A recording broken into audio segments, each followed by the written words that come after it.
Welcome to my channel. If you've enjoyed watching one or two of our videos and haven't subscribed yet, click that subscribe button now for more captivating stories like this. Don't miss a single story. The story commences with the execution of Vikir van Baskerville, a loyal hound of the Baskerville family, who had been falsely accused of associating with the demon clan. As he faced his impending death on the guillotine, he made a solemn vow that if given another chance at life, he would refuse to be reborn as a hound. To his bewilderment, Vikir awakens in a cradle, disoriented and unsure of his surroundings. The noise and the heaviness in his body give him the impression of being in hell. The place appears to be a nursery filled with crying children. Meanwhile, Hugo le Baskerville, the patriarch of the Baskerville family, inspects the cradles of the children. He dismisses their cries as insignificant and derogatorily refers to them as trash. However, when he approaches Vikir, he notices the child's relative silence. Hugo orders Vikir to be transferred to the Cradle of Swords, and his attendant complies without question. As Vikir lies in the cradle, he gazes up at Hugo with intense hatred in his eyes, fully aware that Hugo was responsible for his false charges and subsequent execution. Vikir realizes that he has been regressed to infancy and that in his past life, he served as a loyal hound for the Baskerville family. Born into an illegitimate family, Vikir endured a harsh upbringing and was trained to be a faithful hound, willing to carry out any unsavory tasks required to elevate the Baskerville family's status among the 7 families. Vikir's loyalty was driven by his desire for recognition, but it ultimately resulted in a death sentence due to his knowledge and the threat it posed. Swearing to never live such a life again and seeking revenge, Vikir understands that, in his current infant form, he is powerless. However, being moved to the Cradle of Swords presents an opportunity for him to grow stronger. Children born into the Baskerville family must undergo a trial known as the Cradle of Swords. They are thrust into a maze of blades and, upon navigating it, must reach the Styx River to have their abilities evaluated. The legendary Styx River transforms the bodies of children into iron. Since there is a limit to the number of children it can affect, speed is crucial in reaching it first. The only way to achieve this is by heading directly through the helix-shaped wall of blades, a formidable challenge. As Vikir crawls through the maze of the Cradle of Swords, memories of his past life consume his thoughts. He was ostracized by his siblings and denied the acknowledgement he desperately sought. This time, however, things would be different. He is determined to seize the blessings of the Styx River for as long as possible. While traversing the maze, Vikir unexpectedly falls into the Styx River. The water penetrates his body and bones through the cuts, causing excruciating pain. Yet, he knows he must endure it, not allowing this opportunity to slip away. Outside the maze, Vikir's attendants desperately urge him to resurface, fearing for his life. However, Vikir tenaciously clings to the underwater experience. Meanwhile, Hugo watches with anticipation, inquiring about the time elapsed since Vikir entered the river. The head butler, John Barrymore, informs him that approximately 7 minutes have passed. Hugo laughs, suggesting that Vikir might meet his demise. Concerned attendants implore Hugo to save Vikir, but Hugo, wearing a smug smile, calls out to Vikir, urging him to emerge from the water. Unbeknownst to Hugo, Vikir is too absorbed in absorbing the water of the Styx River to heed his call. Determined not to relinquish this opportunity easily, Vikir continues to absorb as much as he can until the last moment. However, he begins to succumb to the danger as water enters his mouth. Despite the peril, Vikir understands that he must endure, a mantra he repeats to himself. Though it appears that he is on the brink of drowning, Hugo pulls him out of the water, wearing a self-satisfied expression. He remarked on Vikir's insatiable greed, even going so far as to drink water from the Styx River. It was then that he noticed Vikir already had teeth, which took him by surprise. Hugo inquired about Vikir's name from the head butler, and upon learning it was Vikir van Baskerville, he smirked and declared that a very greedy son had been born. Despite being somewhat conscious, Vikir resolved to secretly sharpen his canines during this time. He was determined to eventually tear his master's head off with his own hands. Vikir vowed to eliminate the Baskerville family and erase them from history by his own doing. Vikir van Baskerville was born as an illegitimate child to Hugo le Baskerville, a renowned nobleman of his era. By the age of 8, it became evident that Vikir possessed exceptional intelligence surpassing that of his peers. However, within the Baskerville family, he was regarded as ordinary due to his lack of direct lineage to the prominent bloodline. As Vikir matured, he delved into various fields of interest, ultimately venturing into the treacherous realms of assassination, espionage, and conquest. By the time he reached 20, he had already embarked on numerous missions that showcased his impressive skill set. Despite his accomplishments, Vikir still felt inadequate compared to those with direct lineage. At the age of 30, the gateway to the demonic realm opened, heralding a terrifying invasion by the demon clans. Vikir, now a seasoned warrior, stepped forward to defend his realm, engaging in battles where he slaughtered monsters relentlessly. Over the next 5 years, Vikir endured the destructive era, fighting tirelessly to protect his people. When the long war finally concluded, it was the humans who emerged victorious. In recognition of his unwavering loyalty and bravery, Vikir received a reward from the kingdom. However, the reward he received was far from what he expected. Instead of praise and celebration, he faced defamatory accusations and false charges. These baseless allegations ultimately led to Vikir's execution by the guillotine. As Vikir sat up in his bed, he realized he was in a nursery.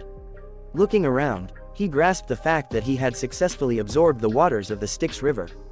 This was a significant achievement, and he understood that his new life held greater potential than before. Suddenly, a maid entered the room, visibly surprised, muttering to herself about why Madame had instructed her to place such an item on young Master Vikir's bed. Vikir was taken aback by the maid's mention of Madame, as he never expected anyone in the Baskerville family to acknowledge him, a bastard, with a gift. After placing a box on Vikir's bed, the maid departed. Curiosity piqued, Vikir opened the box and was astonished to find 2 bloodied mambas inside. He wondered if Madame had sent them to assassinate him, realizing that only a few individuals in the Baskerville family were referred to as Madame. Whoever it was, they were likely attempting to eliminate competition. As the mambas hissed at Vikir, he understood that they posed a threat to all the infants in the nursery. However, Vikir managed to capture both mambas with his bare hands. Filled with hatred, he resolved to bring down the entire Baskerville family with his own 2 hands. The following day, the people of Baskerville were shocked to discover the child sleeping peacefully next to the lifeless vipers. All the nannies who had been on duty that night were executed after enduring torture, but the reason behind the mamba's appearance remained a mystery. Only the young Vikir, the Hound, knew the truth. 8 years later, Vikir found himself back in class, attentively listening to his teacher's discourse on the various levels of swordsmanship. The teacher explained that those who cannot yet infuse their swords with mana are considered sword beginners. The next level is sword expertise, where one can imbue the blade with a small amount of mana. When the mana emits a liquid-like aura, it is known as sword graduation. Lastly, the pinnacle of swordsmanship is the sword mastery level, where the aura solidifies and can be freely manipulated. Upon learning that Sir Hugo, the most skilled swordsman among the Baskervilles, was a master of the blade, the students present expressed their astonishment. However, Vikir was lost in his thoughts, determined to regain the power he possessed before his regression during the coming-of-age ceremony. The teacher noticed Vikir's distracted state and held him in high regard, recognizing his exceptional talent and the physical prowess he had gained from submerging himself in the Styx River for 7 minutes. The teacher believed that Vikir surpassed the other students and anticipated that the family patriarch would be pleased with his progress. Meanwhile, Vikir, deep in contemplation about the number of years it would take to defeat Hugo, was unaware of the malicious glances he received from the triplets after class. The triplets approached him, pushing him and subjecting him to mockery, referring to him as a garbage van, and discussing rumors surrounding his supposed dive in the Styx River and his strangulation of 2 vipers as an infant. Vikir recognized the triplets as the same individuals who had previously stabbed him when he was fleeing from defamation. Known as Hugo Le Baskerville's Trident, the triplets were named Highborough Le Baskerville, Middleborough Le Baskerville, and Lowborough Le Baskerville, all 9 years old. They continued to taunt Vikir, accusing him of lying and expressing their dislike for him. Aware that they would be a future nuisance, Vikir contemplated putting them in their place at that moment. Confronting the triplets, one of them brandished a knife and taunted Vikir with a rumor he had heard. The rumor suggested that if one spent enough time in the Styx River, their body would become impervious to blade injuries. The other 2 triplets eagerly agreed with the statement, while the third ordered one of the others to restrain Vikir. Grasping Vikir from behind and covering his mouth, the triplet challenged Vikir to endure the ordeal for 3 minutes, claiming that he would eat his own hand if Vikir succeeded. Vikir, unafraid, played along momentarily. As the triplets attempted to harm him with the knife, time passed, 1 minute, 3 minutes, 10 minutes, but Vikir remained unscathed, confirming the truth of the legend. Growing bored with their cruel game, the triplets released Vikir. However, as the triplet holding Vikir let go, noticed blood on his hand and realized that his own finger was missing. To the triplet's shock, Vikir spat out the severed finger, reminding him of his promise to consume his hand. The other two triplets attempted to defuse the situation, suggesting they seek a priest to reattach the finger. Uninterested in their proposal, Vikir questioned who had allowed them to leave. Enraged, the triplet attacked Vikir with the knife, insultingly referring to him as a bastard and emphasizing their 1-year seniority. Vikir, unfazed, allowed the knife to pierce his skin, but to the triplets' surprise, it couldn't penetrate. Vikir twisted the triplets' hand and reminded them that dealing with a Baskerville meant power and talent surpassed age. With a sinister expression, Vikir proposed they continue playing until the end. Ruthlessly twisting the triplet's hand, causing him to cry out in pain, Vikir spoke in a low, menacing voice, asserting that in Baskerville, age held no significance as long as one possessed strength and talent. Terrified, the triplets exchanged shocked glances. Suddenly, Vikir struck the triplets with a powerful punch, sending one of them crashing to the ground, while the others watched in disbelief. Enraged, the third triplet launched an attack, but Vikir swiftly kicked him in the face, causing him to collapse. The room fell silent as the triplets lay battered and broken. Vikir stood over them, emanating a cold and emotionless demeanor. He informed the triplets that they would recover with treatment but made it clear that they wouldn't be allowed to leave the room, forcing them to endure the discomfort of their injuries. However, Vikir displayed a measure of generosity by permitting one of them to depart. The triplets were taken aback and relieved, eagerly inquiring which one would be granted permission to leave. Vikir took hold of a knife and hurled it in front of the triplets, issuing a challenge for them to determine who would be the one to leave the room. With a taunting remark, he reminded them to decide quickly, as he had little patience. The triplets glanced at the knife and exchanged looks, realizing that their survival was at stake. They engaged in a fierce struggle, each attempting to seize the knife and gain the advantage. The echoes of their fight reverberated through the room, and Vikir listened with satisfaction from outside. He had successfully sowed discord among the Baskerville triplets, pitting them against each other in a battle for survival.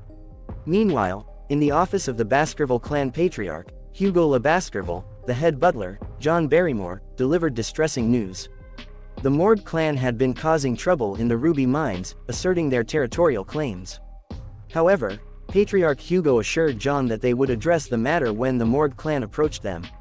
John then provided an update on the interim evaluation of the juvenile fortress, revealing that Master Vikir had achieved the highest score on the written exam. The practical exam was scheduled in 5 days, and the Guardian Knights had vacated the premises to prepare for it. However, before sharing another incident at the juvenile fortress, John hesitated. He informed Patriarch Hugo about a significant fight that had erupted among the young masters. Concerned, Hugo inquired about any casualties, but John assured him that no lives were lost. However, he detailed the injuries sustained by the 3 young masters involved. Master Highborough's teeth were severely damaged, Master Middleborough's jaw was fractured, and Master Lowborough had his left index finger amputated. Although they had since recovered physically, the psychological impact seemed substantial. This revelation surprised and unsettled Patriarch Hugo, who remarked on the unexpected discord among the closely bonded brothers. John then disclosed that the friction stemmed from another young master, an 8-year-old named Vikir, who had inflicted the injuries on the triplets. Notably, Vikir had also achieved the highest scores on the written exam. Concerned about the incident at the juvenile fortress, Patriarch Hugo summoned Vikir to his office. Vikir arrived with a smile, and Hugo commented on his growth since their last meeting. The Patriarch broached the subject of Vikir's altercation with the triplets, emphasizing the emotional damage inflicted upon them. Hugo questioned Vikir if he believed his actions were wrong, to which Vikir responded with a counter-question, asking what he had done wrong. Patriarch Hugo pointed out that Vikir had caused profound disruption in the brothers' relationship, referring to the disability of the heart rather than physical disabilities. Since that day, they've been eating separately, and now, they don't even speak to each other anymore. Their combination technique was quite decent, but now their relationship is completely torn apart. Vikir responds with a silent smile, refraining from uttering a word. The Patriarch asks Vikir if he thinks it was wrong. Confused, Vikir returns the question asking what he did wrong. The patriarch states that he turned his brothers into a total mess. Vikir, displaying confidence in his crimson eyes, asserted that he was stronger and questioned how the stronger person could be wrong. Hugo revealed that despite the incident, Vikir's brothers had forgiven him, yet Vikir admitted feeling no guilt. This news surprised him, prompting him to recall a memory from before his regression. Vikir recollected a visit from the youngest daughter of a family ruined by the Baskerville clan. The daughter, now a nun, had forgiven Hugo despite his clan's responsibility for her family's downfall. Vikir echoed the words Hugo had spoken to the nun, stating that forgiveness served as an excuse for the weak who lacked the strength to seek revenge. As Vikir expounded on the importance of strength, Hugo expressed his approval through nods and agreement in his eyes. He then turned to the head butler, Barrymore, and instructed him to grant Vikir access to the food storage, allowing him to take any snacks he desired, enough to carry with him. Vikir expressed his gratitude by requesting chocolates. As Vikir and the head butler made their way to the storage room, Hugo addressed Vikir as his son, urging him to excel in the upcoming evaluation and not be outdone by the direct descendants. Vikir acknowledged the advice, but his face displayed a deep sense of hatred. Inside the storage room, the head butler began to explain the chocolate to Vikir. He mentioned that it was the finest quality chocolate obtained by the Morgue clan through great effort, and it was highly favored by their connoisseurs. However, Vikir abruptly interrupted, stating his disinterest in anything processed. This caught the head butler off guard, who asked for clarification. Vikir then requested cacao beans with a rich aroma. The head butler was confused but complied, arranging for the beans to be brought to Vikir.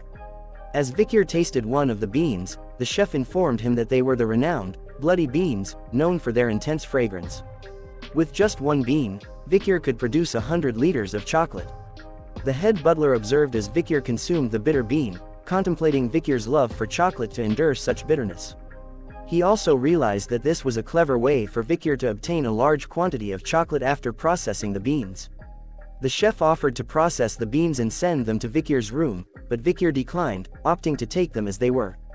The head butler couldn't help but wonder about Vikir's peculiar tastes. Unbeknownst to them, Vikir had no intention of eating the chocolate. Instead, he had a plan for the cacao beans. He intended to utilize them in the upcoming practical exam in 5 days. Little did they know, a catastrophic event was on the horizon, unlike anything the Baskerville clan had ever experienced. In this world, the Baskerville family, also known as the Berserker family, was renowned for their rigorous training and evaluations, starting from a young age.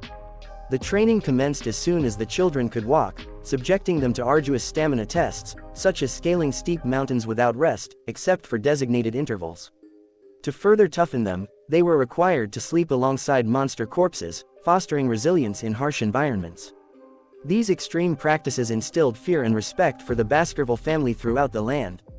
Upon reaching the age of 8, the children faced their defining moment, the deadly evaluation.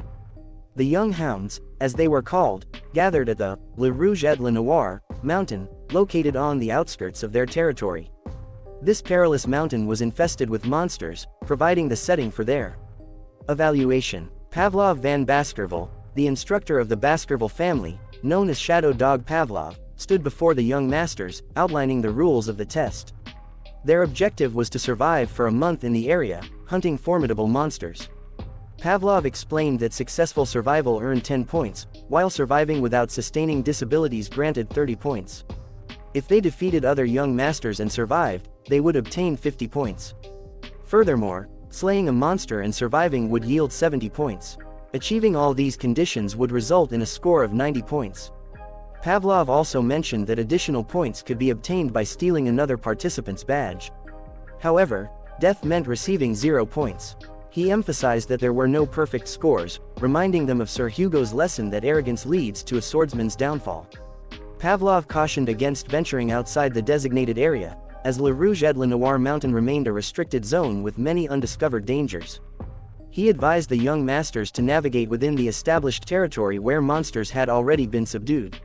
He provided them with the information that during the exam, the Shadow Dogs, Guardian Knights, would be hidden and evaluating their performance.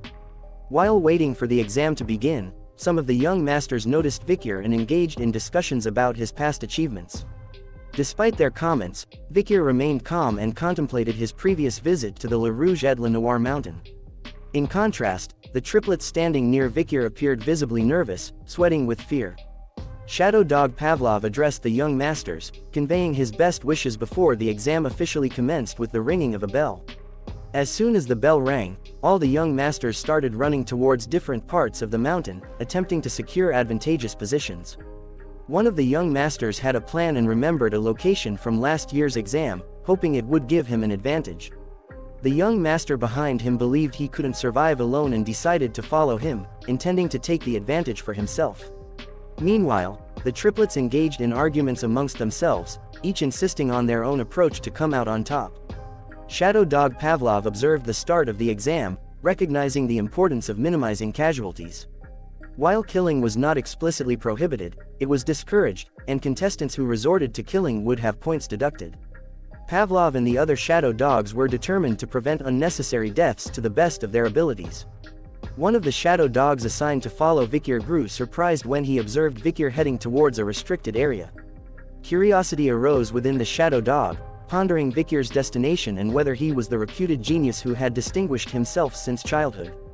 The shadow dog eagerly anticipated witnessing the skills Vikir would display. Vikir approached a large tree, contemplating whether it was the right spot. He believed the soft ground would be suitable for setting up camp temporarily. Vikir then considered taking a break, leaving the shadow dog following him perplexed. While other participants were engrossed in fighting each other for points or facing monsters, Vikir collected wood and practiced with a wooden stick. Eventually, he peacefully slept under the tree. The shadow dog, who had been observing Vikir, grew impatient and began questioning his actions.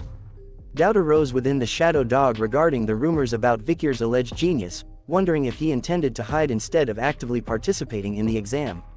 Finally, the shadow dog made the decision to leave and search for something more interesting elsewhere. As soon as the shadow dog departed, Vikir's face brightened with a smile.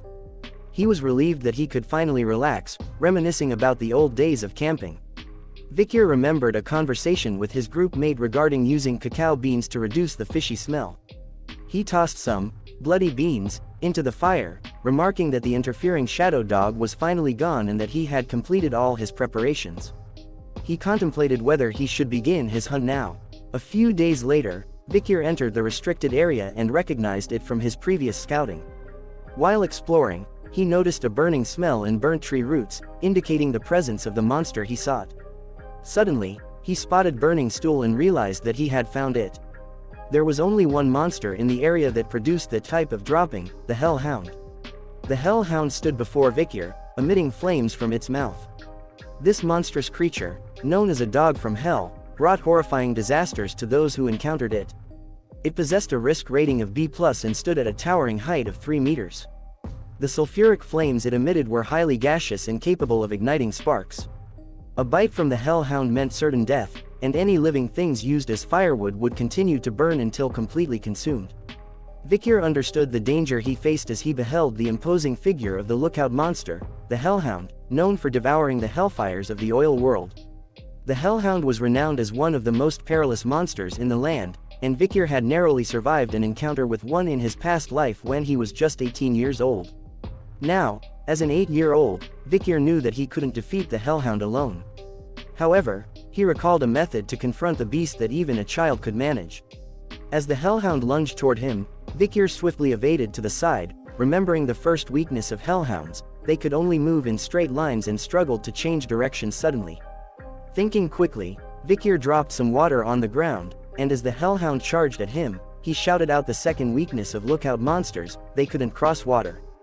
Because of the water obstacle, the Hellhound had to take a longer route to reach Vikir, granting him more time to dodge its attacks. Vikir was aware that even a shallow depth of water could significantly impede the Hellhound, exploiting the common weakness of all canine monsters, opening their mouths while running. Despite finding himself in another life-threatening situation as the bloodthirsty Hellhound attacked him, Vikir was prepared. He threw a bloody bean into the monster's mouth, causing it to whimper in pain and become immobilized. Vikir explained the toxicity of chocolate to canines, and with the potent effect of the bloody bean, capable of producing 100 liters of chocolate with just one bean, the outcome for a canine monster like the Hellhound was evident. Drawing his sword, He targeted the Hellhound's weak spot, the kidney, where the ribs offered no protection. With a swift and decisive strike, Vikir pierced the Hellhound's kidney, effortlessly killing it. As he absorbed the energy known as XP or karma from the defeated monster, Vikir felt his body growing stronger. Swinging his sword, he sensed its weight becoming lighter, indicating his progress in catching up to his previous abilities before his regression, even before reaching the age of 15. Vikir couldn't help but ponder the expression Hugo would make when he returned with a monster carrying a risk rating of B+ as an 8-year-old child. Standing there, ready to claim the head of the Hellhound he had just vanquished, Vikir exuded confidence in his skills. He knew he had secured first place in the practical test, eagerly anticipating the reward, a prospect he could never have imagined in his past life.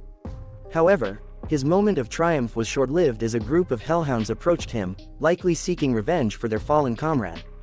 Remaining composed and collected, Vikir was already acquainted with the weaknesses of these creatures and how to defeat them. As the Hellhounds drew nearer, Vikir unsheathed his sword and prepared to face them. With an ample supply of bloody beams at his disposal, he was ready to exploit them to his advantage. Wearing a smirk on his face, he decapitated the dead Hellhound and taunted the approaching Hellhounds, fully aware that they were no match for his skills and knowledge.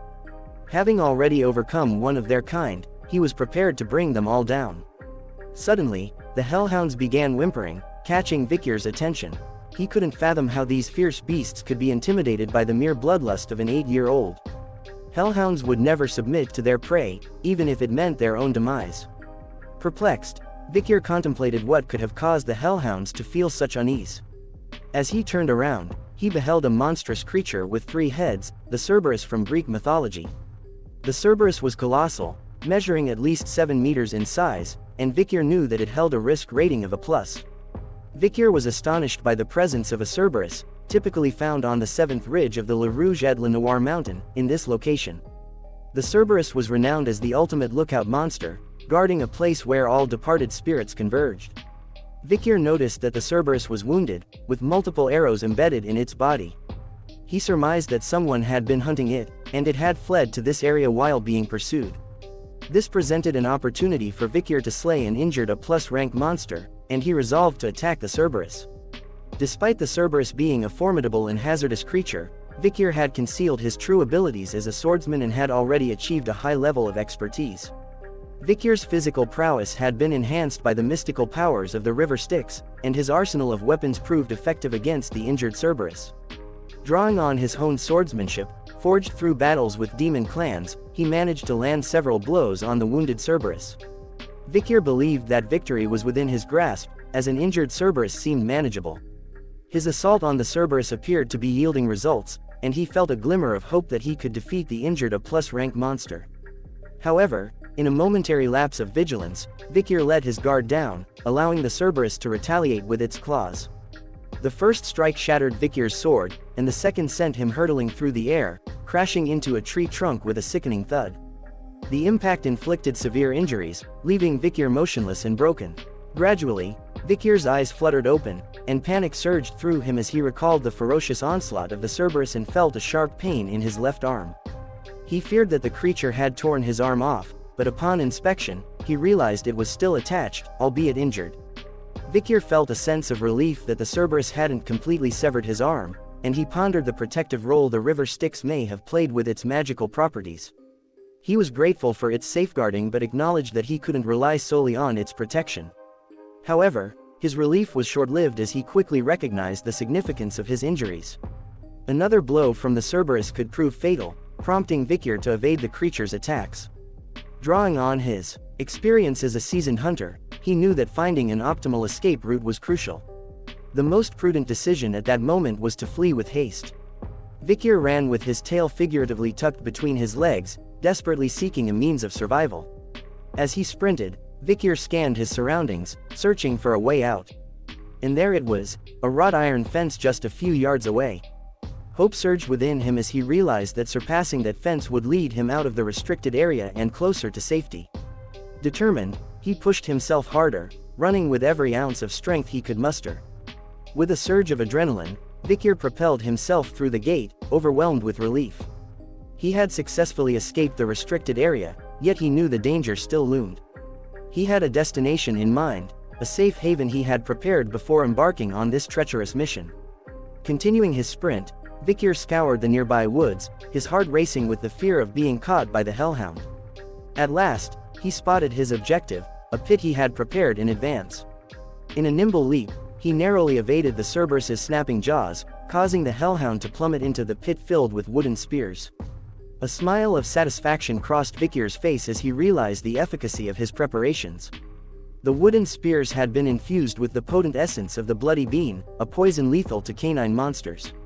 Cerberus growled, and foam oozed from its mouth, but Vikir remained focused and poised for the ensuing phase of the battle. He understood that Cerberus, a high-ranking demon, posed one of the most challenging fights of his life. Equipping himself with a wooden spear, Vikir aimed and hurled it at Cerberus, striking the hellhound's side. However, Cerberus persisted, continuing its advance, poised to launch an attack. Vikir meticulously tracked the hellhound's steps, mentally counting each one: 1, 2, 3, 4, 5, 6, 7. As Cerberus took the 7th step, it abruptly halted, collapsing before Vikir's feet. A sigh of relief escaped Vikir's lips as he realized the veracity of the rumors. The wooden spear he had thrown possessed a unique attribute: it had been imbued with the venomous fang of the deadly bloody mamba snake, causing its victims to be immobilized after taking 7 steps. Vikir had safeguarded this weapon since his youth, anticipating its potential usefulness. As Vikir stood over the lifeless heads of the defeated Cerberus, the energy emanating from the creature's body surged into him, invigorating his being. Vikir marveled at the newfound power coursing through him, but he quickly shifted his focus to the challenge of transporting the massive Cerberus body. He realized that it would be evident to anyone who saw it what had caused the creature's demise. He pondered who might have witnessed his encounter and considered seeking assistance from the guardian knight who had observed him crafting the wooden spears. However, his thoughts took a different turn as he contemplated the significance of the Cerberus's role as a gatekeeper. He deduced that there might be a nearby dungeon that the Cerberus had been guarding, which piqued his curiosity. The thought of the hidden treasure within the dungeon excited him, knowing that such places often housed formidable monsters. Before venturing into the dungeon, Vikir took a handful of Cerberus feces and applied it to his body. He understood that this would help him avoid smaller monsters that might lurk in his path. With his keen senses at the forefront, Vikir carefully tracked the Cerberus's steps through the forest, observing the soil, leaves, and roots to follow the trail. As he retraced the path, he recognized the familiar surroundings. This was indeed the dungeon the Cerberus had been guarding, and Vikir realized he had been here before. He knew that this dungeon would remain undiscovered for another 10 years, but he was confident that it would be empty by then. However, at present, he sensed the presence of mana beneath the decaying surface. Approaching the dungeon cautiously, Vikir noticed the absence of light, indicating that it was deeper than he had initially assumed. Undeterred, he pressed on. His eyes, glowing crimson with excitement, led him into the dark depths of the dungeon. He couldn't help but wonder what treasures awaited him inside. As Vikir ventured further into the dungeon's darkness, he encountered scattered ruby minerals, likely connected to the nearby Red All Mountain. Suddenly, a glimmer of light caught his attention, and he speculated that it might be the entrance he had been searching for. Eager to explore, he hastened his pace and soon found himself standing in a brilliantly illuminated room. Adjusting to the light, he was captivated by the sight of a massive ruby positioned atop a pillar at the room's center. Its radiant glow indicated that it was infused with mana, showcasing its beauty. However, his awe was interrupted by the presence of a nearby skeleton lying on the ground. Examining the skeletal remains, Vikir noted signs of violence, deep stab wounds and dried brown bloodstains. It was evident that someone had been here before, and their demise had occurred long ago. Intrigued, Vikir picked up a letter lying next to the skeleton. It was written by someone named Cain, who introduced himself and explained why he didn't want to tarnish the pure white paper with his name. Reading further, Vikir recognized the handwriting as that of a member of the Baskerville family. The letter recounted the tale of Cain and his brother Abel, who had stumbled upon the fabled stone chamber that had been part of their family's lore for generations. The brothers had faced numerous trials and slain many monsters in their quest to reach the chamber. However, the final challenge they encountered had trapped them there for 3 long years. Vikir marveled at the sacrifices they had made in pursuit of the dungeon's treasure and wondered what kind of riches could justify such a price. Returning his attention to the present, Vikir gazed at the magnificent ruby in the chamber's center, realizing that it must hold the key to unlocking the dungeon's final challenge. He read aloud the enigmatic puzzle inscribed on the monument. When entering, it's 1, but once inside, it's 2. When leaving, it's 1. Confounded by its meaning, he recalled from the letter that Cain and Abel had also struggled with it. The twins, separated at birth, had contemplated the ominous message for a significant period before reaching a conclusion. Cain had written that he and Abel were twins who were separated at birth. In order to acquire the treasure hidden within the dungeon, Cain and Abel had to reunite as a single entity. This meant that only one of them could leave with the treasure. In a fierce battle, Cain ended up killing his own brother, but despite their transformation from 2 to 1, Cain was still unable to claim the treasure. Overwhelmed by regret, Cain chose to abandon the place and warn others against entering. In his letter, he conveyed that the Devil's Den held nothing but mockery for humanity. As Vikir carefully read Cain's account of their journey, he couldn't help but draw parallels between their situation and his own assignment, despite not having a twin. He understood that Cain and Abel had misunderstood the riddle's meaning, and he became determined to decipher it himself. When entering, it's 1, but once inside, it's 2. When leaving, it's 1. These words echoed in Vikir's mind as he refused to give up. He firmly believed that no dungeon was unconquerable, and he was resolved to unravel this puzzle. Examining the skeleton closely, Vikir suddenly had an epiphany. Reflecting on Cain and Abel's failure, he realized that their downfall lay in their rigid mindset as separate individuals. As he walked toward the radiant ruby at the chamber's center, he analyzed the transition from the dark passageway to the illuminated stone chamber.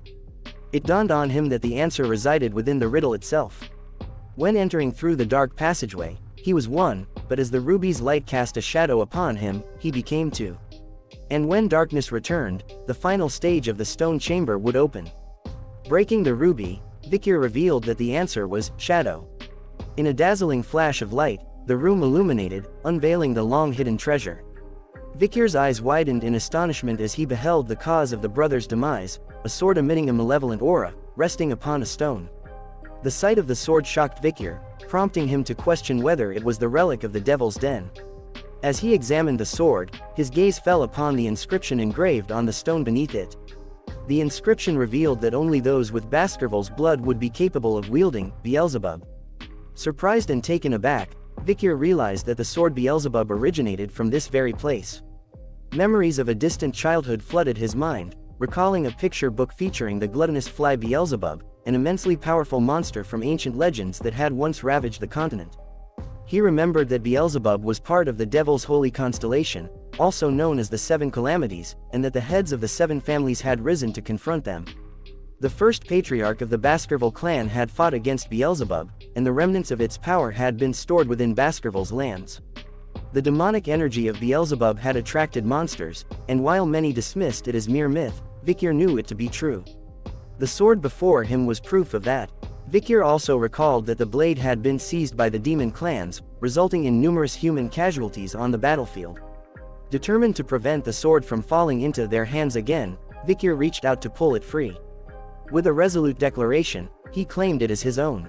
Unexpectedly, a surge of energy coursed through his hand, causing him to exclaim in surprise. Gripping the hilt firmly, the sword disappeared from sight, only to reappear seamlessly fused with Vikir's hand. As Vikir extended his hand, the sword Beelzebub emerged, emanating a subtle aura. Filled with wonder, he acknowledged that the blade was crafted from the remains of a Devil's holy constellation, grateful for the acquisition of such a potent weapon. A grin spread across his face as he contemplated the increase in his strength in this life with Beelzebub by his side, anticipating the exhilarating possibilities that lay ahead. Following his exploration of the dungeon and the realization that there was nothing more to obtain, Vikir decided to make his way back. However, as he departed, an unusual sensation overcame his body. Falling to his knees, he felt lightheaded and famished. Glancing down at his hand, he heard Beelzebub's voice echoing, and Vikir came to the realization that it was not he who hungered, but rather the sword itself. As Vikir emerged from the dungeon, an intense pang in his stomach accompanied by a pained expression reminded him of Beelzebub's insatiable hunger. He contemplated whether his heightened sense of smell was a consequence of this connection. Suddenly, Beelzebub exerted a pulling force, urging Vikir to follow in a specific direction. Intrigued, Vikir ran toward the destination indicated by the sword, wondering what awaited him there. Upon arrival, he discovered the lifeless body of the hellhound he had previously slain. To his surprise, Beelzebub was inexplicably drawn to the corpse. Extending the sword toward the fallen creature, Vikir observed as Beelzebub absorbed the hellhound's blood. As the sword's ravenous appetite was satisfied, Vikir felt his own hunger subside. He couldn't help but speculate whether Beelzebub's hunger had caused the nearby trees and soil to wither. Looking down at the sword, Vikir felt a sense of responsibility and frustration toward its unpredictable nature. Beelzebub concluded its meal, emitting a contented sound. Observing the sword's satiated hunger, Vikir took the opportunity to study its abilities. Noticing the slots on the blade, he discovered that Beelzebub possessed an inherent ability called Glutton of Flies. This power allowed the sword to absorb the skills of its adversaries, making it a formidable weapon in battle. However, the absorption capacity was nearly limitless, rendering countless individuals powerless and obsolete after facing Beelzebub. Aware of the dangers associated with this ability, Vikir understood that he could only steal up to 3 skills for the sword. Examining the first slot on Beelzebub, Vikir observed that it now possessed the Hemorrhage Hellhound skill, rated B+. This skill enabled the sword to continuously extract the opponent's blood, even from the tiniest wounds. A sudden idea struck Vikir, prompting him to approach the deceased Cerberus. However, he intervened, cautioning Beelzebub against devouring the entire creature, as it would be difficult to explain during the subsequent autopsy.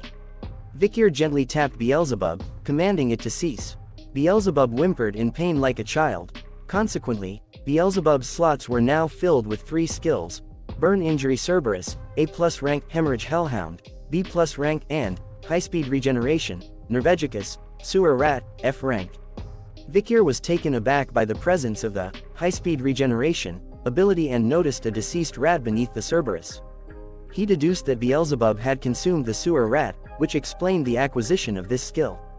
Vikir regarded obtaining the Burn Injury skill from the Cerberus as a significant accomplishment, recognizing the excruciating pain it could inflict, surpassing even the Hellhound's hemorrhaging ability. With the monster prepared for the practical exam, Vikir suggested waiting at the location until it concluded. The young hounds, having completed their practical evaluations, returned to Baskerville, eagerly anticipating their assessments. As the evaluations concluded, the young hounds received shields, swords, or necklaces crafted from the parts of the monsters they had hunted during the exam. However, one particular hound had left an indelible impression on the Baskerville family. In his office, Hugo, the patriarch of the Baskerville clan, expressed surprise as he questioned his head butler about the accomplishments of the young hounds. The head butler informed Hugo that Master Vikir van Baskerville, an 8-year-old hound, had successfully hunted the Cerberus, an A+ ranked monster that had inadvertently ventured into the restricted area during the practical exam. Hugo was astounded that Vikir had confronted such a high-ranking monster, a feat even the family's guardian knights avoided. The head butler mentioned that the monster had been wounded by a barbarian tribe and that Vikir had employed a poison-coated wooden spear to subdue the Cerberus. However, no further details were available regarding the type or source of the poison. Hugo's curiosity was piqued, but the head butler could only relay the information recorded in the hunting journal. He had intended to inquire about it with Master Vikir, but the young hound had already returned to his dorm, claiming exhaustion. Amused by Vikir's cunning nature, Hugo remarked that the little brat was already displaying shrewdness. He believed that knowledge equated to power and held value. The head butler expressed surprise, noting that he had not expected a hound with the middle name, Van, rather than La, or La, to possess such talent. Hugo responded, stating that he did not discriminate based on bloodlines. He raised hounds based on their abilities and tenacity, not their lineage. This meant that even mixed-breed hounds could come from noble ancestry. The head butler pondered whether Hugo was concerned about his second son, who was undergoing isolation training. However, he chose not to voice his thoughts and simply apologized. Hugo dismissed the apology but expressed the need for a pick-me-up, prompting the head butler to suggest summoning Master Vikir. Vikir stood before Patriarch Hugo, composed and self-assured. Hugo inquired about Vikir's success in capturing the Cerberus during his practical exam, and Vikir calmly explained that he had coated his wooden spear with chocolate, a lethal poison for cannid monsters. This revelation surprised Hugo, who then realized the purpose behind Vikir's request for chocolate prior to the hunt. The head butler, present in the room, was taken aback by the absence of a formal greeting between the two, questioning whether this was truly a conversation between a father and son. Nevertheless, the conversation continued, with Hugo questioning Vikir's lack of a proper response when the butler had asked about the hunt. Vikir clarified that the butler was not his master. When Hugo inquired who his master was, Vikir simply stated that as a member of the clan, the master of the clan was his master as well. Hugo smirked, congratulating Vikir on his successful hunt and informing him that the monster's carcass would be his alone to claim. As the highest scorer, Vikir had the privilege of making a wish. Vikir's eyes sparkled with anticipation as he knew exactly what he desired. With determination etched on his face, he voiced his wish to gain access to the 10,000 Epistle Library. The 10,000 Epistle Library was renowned as one of the Empire's largest libraries, situated deep within the heart of the Baskerville clan. Hugo raised an eyebrow in surprise at the request, reminding Vikir that only the Patriarch, the second in command, and their direct descendants were allowed entry. Undeterred, Vikir expressed his willingness to give up if it wasn't permitted, though secretly he was already devising a plan to sneak in. To his astonishment, Hugo granted him permission to enter the library. Vikir was taken aback by this unexpected turn of events, but it didn't end there. Hugo instructed him to read the Baskerville 6th Technique, which resided within the 6th restricted zone deep inside the library. Vikir was shocked to hear that Hugo was allowing a child with the Van middle name to access the Baskerville 6th Technique. It was unheard of for an illegitimate child to progress beyond the 4th technique. However, Vikir endeavored to remain composed and rationalize the situation.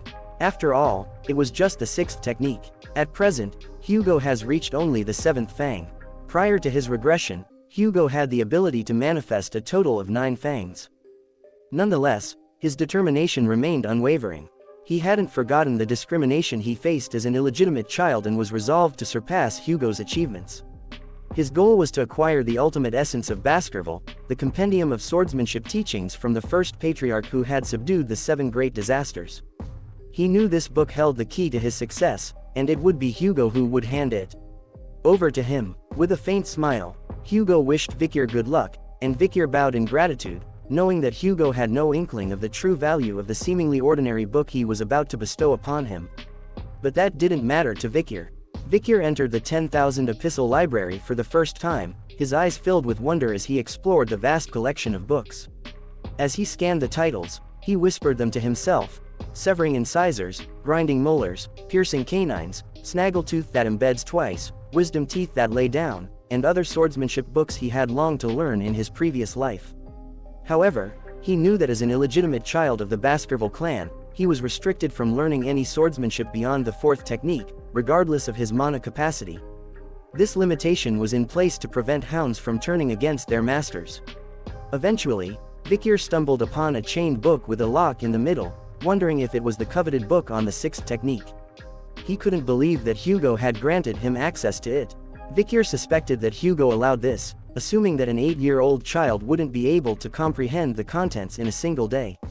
However, Vikir had already learned the theory behind the 1st to 4th techniques before his regression, leaving him eager to deduce and speculate about the 5th technique. He realized that after mastering the 4th tooth, he should have halted the mana flow, which could explain why he couldn't progress to the 5th tooth. The Baskerville swordsmanship had a unique characteristic where each stage of the sword corresponded to the number of teeth, with the manifestation of a red sword energy when teeth were drawn. Despite the opportunity to read the book on the 6th technique, Vikir's primary goal was to find a higher stage than his current one. Exiting the section dedicated to swordsmanship books, Vikir surprised the guards who questioned if he was already finished. They offered to fetch more books, mentioning the deeper sections with additional swordsmanship texts. However, Vikir politely declined, assuring them that he had accomplished what he came for. The guards expressed amazement at his swift progress and suggested he stay longer to explore other books. Vikir reassured them, stating that he planned to peruse other texts before leaving. As Vikir walked away, the guards whispered among themselves, speculating that the section he was headed to contained miscellaneous books. One guard mused that if it were him, he would have focused on the valuable swordsmanship textbooks hidden deep within the library. He wondered if Vikir was unaware of their worth due to his young age. Overhearing their conversation, Vikir decided to let them have their thoughts, knowing that amidst the dusty miscellaneous books lay a hidden treasure. His eyes lit up as he spotted a book titled, A Lurking Ambush. He reached for it, holding it in his hands, fully aware of its significance. He remembered a time before his regression when he was part of the Hound squad and they had discovered a single torn page from a swordsmanship textbook, bearing Baskerville's handwriting. Hugo, consumed by the quest to find the matching book, had scoured the entire library and ultimately located it within, A Lurking Ambush. The book contained writings by the Baskerville ancestors, including the elusive 10th technique that had driven Hugo to madness. He had dispatched hounds to the 7 great families, demanding the remaining 6 pages and even waging war on those who refused. After many sacrifices, Hugo finally obtained all the missing pages. However, his only reward was a simple acknowledgement of, "Good job." This pursuit allowed Hugo to break through to the 7th technique and achieve the 9th technique, but it came at a great cost. Beneath him lay a heap of lifeless hound bodies and pools of blood. Vikir's brows furrowed with anger as he recollected that memory and reflected on his past life, deeming it foolish. He was determined not to let history repeat itself. Realizing that the reason he couldn't progress beyond the 4th technique was due to the lack of access to the original book, he understood that the missing pages held the key to mastering the techniques.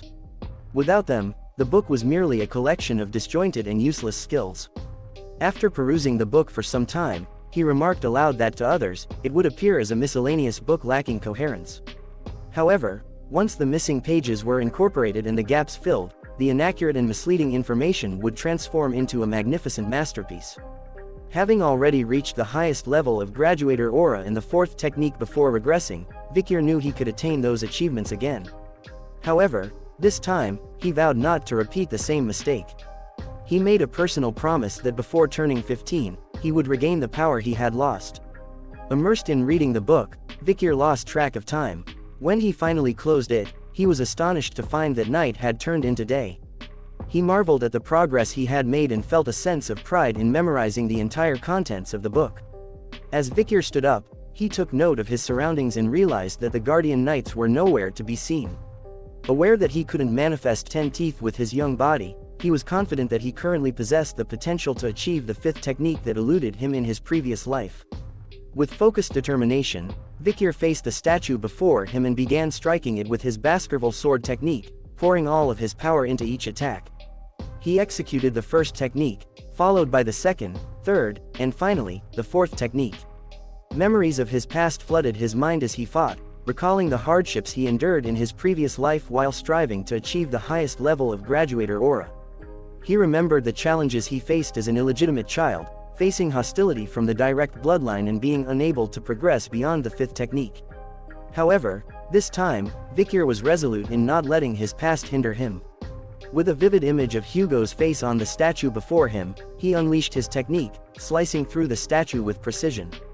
Breathing heavily, Vikir pondered whether he had successfully executed the 5th technique. He clenched his hands and a smile formed on his face as he felt a surge of warmth rise from his heart to his neck. Overwhelmed with joy, he was on the verge of tears. Suddenly, he realized he needed a sword to test his newly acquired technique. In a record-breaking display in Baskerville's history, a young hound's canine teeth rapidly grew, bared towards its master. Vikir beamed with pride, his body still trembling with excitement from successfully drawing the 5th tooth. He couldn't believe how far he had come and how quickly he had achieved it. He marveled at the strength of his mana, now capable of supporting him at a level that had previously taken years of hard work. Gazing at the flowing liquid aura within him, a symbol of his newfound status as a graduator, he couldn't help but feel a profound sense of awe. Graduators stood on an entirely different plane compared to sword experts, and now he was one of them. It was an accomplishment that had taken him 30 years to reach in his previous life, yet here he was, only 8 years old. The solid aura within him had transformed into a liquid state with heightened density, allowing for greater ease of use. Vikir felt confident in his newfound skills and abilities, knowing that he could accomplish much more. He was resolute in his determination to master the lurking ambush sword technique and fully unleash its potential. Recognizing its seamless transition between offense and defense, he considered it the perfect technique without any limitations. Placing the book carefully near the window, Vikir took a moment to reflect on his progress and acknowledge the significant strides he had made since his regression. His strength and skills had reached new heights, and he believed he could challenge a mid-class graduator and emerge victorious with his newfound abilities. However, Vikir understood the importance of not revealing his full strength to Hugo. He intended to give Hugo a false sense of security, allowing him enough time to gather what he needed. Pulling out a magnifying lens, Vikir positioned it meticulously next to the book, causing the sun's rays to converge onto its pages and ignite a small fire. With a malevolent grin, he remarked that the destruction of the book would hinder Hugo and the hounds from reaching the 10th technique, while Vikir himself would face no such obstacle. Suddenly, the guards, who had been absent until now, arrived in the library, drawn by the scent of burning paper. They were taken aback to find Vikir there and demanded an explanation for the situation. Quickly altering his expression to one of apology, Vikir explained that he had accidentally left the magnifying glass behind, which had resulted in the fire. He offered to inform the butlers about the incident. Realizing their potential punishment for the oversight, the guards quickly interjected, stating that Vikir had no need to apologize. They accepted responsibility for not adequately supervising him and expressed relief that the fire had occurred in an area with insignificant books. Vikir inquired if the guards were occupied with the Morgue clan and the ruby mines, assuming they would be too preoccupied to handle minor issues such as this. Agreeing to keep the incident confidential, the guards requested Vikir to reciprocate. As he walked away, Vikir suggested that they keep the matter between themselves and apologized for taking up their time. As Vikir departed, the guards conversed with each other, praising his kindness and consideration toward the workers. They believed he deserved their respect, unaware of the mischievous grin on Vikir's face. In Hugo's office, Hugo questioned if Vikir had discovered anything enlightening during his time in the library. Vikir responded cryptically, mentioning something warm and sharp, yet soft and viscous. This statement bewildered both Hugo and the head butler, who surmised that Vikir might have achieved the aura, an indication of officially entering the world of the sword. Even prodigies typically needed relentless training until the age of 15 to reach the status of a low-class sword expert. Hugo initially felt excitement but then dismissed the notion, considering Vikir's young age. He then asked Vikir if he could demonstrate his newfound knowledge to his father, to which Vikir agreed. In the Colosseum-like structure, Vikir stood poised with a sword in his hand as numerous young hounds observed with perplexed expressions. The head butler inquired about Hugo's plan to test Vikir's skills, and Hugo revealed his intention to release a formidable monster for Vikir to confront. Shocked by the idea of unleashing a monster, the head butler expressed concern, and Hugo affirmed that he had prepared a ravenous and fierce adversary. The gate before Vikir swung open, and a guard brought in a chained orc, a colossal creature with green skin, bulging muscles, and formidable tusks. Protruding from its mouth, its beady eyes scanned the Colosseum, assessing its opponents. The young hounds in the audience were filled with shock and awe as they witnessed the menacing creature. Whispers circulated among them, expressing disbelief at the decision to pit an orc against an 8-year-old. Some speculated whether the Guardian Knights would need to intervene if the situation became too dangerous. Despite the audience's doubts, Vikir remained composed and prepared to face the orc with his sword. Hugo granted permission, and the guard released the orc from its chains. With a powerful roar, the orc charged towards Vikir. However, Vikir maintained his calm demeanor and patiently awaited the opportune moment to strike. As the orc closed in, Vikir swung his sword with incredible speed, cleanly severing the orc's arm in a single fluid motion. The audience, along with the orc, were astonished by Vikir's sudden display of strength. Without hesitation, Vikir swiftly swung his sword again, cutting off the orc's leg with precision. The orc fell to the ground, emitting growls of pain. While the audience marveled at what they had just witnessed, some found it difficult to believe that such strength could come from an 8-year-old. Speculations arose, questioning whether it was possible to achieve such feats without the use of mana. Vikir glanced at Hugo, who maintained his composed expression, revealing no hint of his thoughts. Vikir understood that Hugo was still processing the knowledge he had acquired from the library, and he decided to demonstrate what Hugo desired to see. Suddenly, Hugo's eyes began to glow, and the head butler expressed shock, wondering if it was the manifestation of Aura Blade. Vikir's sword emitted a vibrant red light as he charged towards the orc, which was struggling to stand up. With a swift strike, the Aura Blade sliced through the air, decapitating the orc. Hugo, seated nearby, was in disbelief at the spectacle he had just witnessed. The head butler recognized the glowing sword as the aura of a low-class sword expert. He congratulated Hugo, proclaiming that they had witnessed the emergence of a genius, a prodigy unique among all the noble families. However, Hugo's attention shifted to the orc's continuously flowing blood, defying its reputation for rapid regeneration. He remarked to the head butler that Vikir's victory was only possible because the orc was weak. In that moment, Vikir's voice reached Hugo's ears, and he turned to face his son. With an innocent smile, Vikir asked, "Is there anything stronger than this orc?" The audience, consisting of young hounds, was surprised by Vikir's request for a new and more formidable opponent. Thank you so much for watching. If you enjoyed this video, don't forget to give it a thumbs up and hit the subscribe button for more content. Feel free to leave a comment down below sharing your thoughts or suggestions. If you want to stay updated on all our latest uploads, click the notification bell icon. And hey, why not check out some of our other videos popping up on the screen right now? If you'd like to support the channel, you can do so by liking, sharing, and subscribing. It really means a lot. Peace.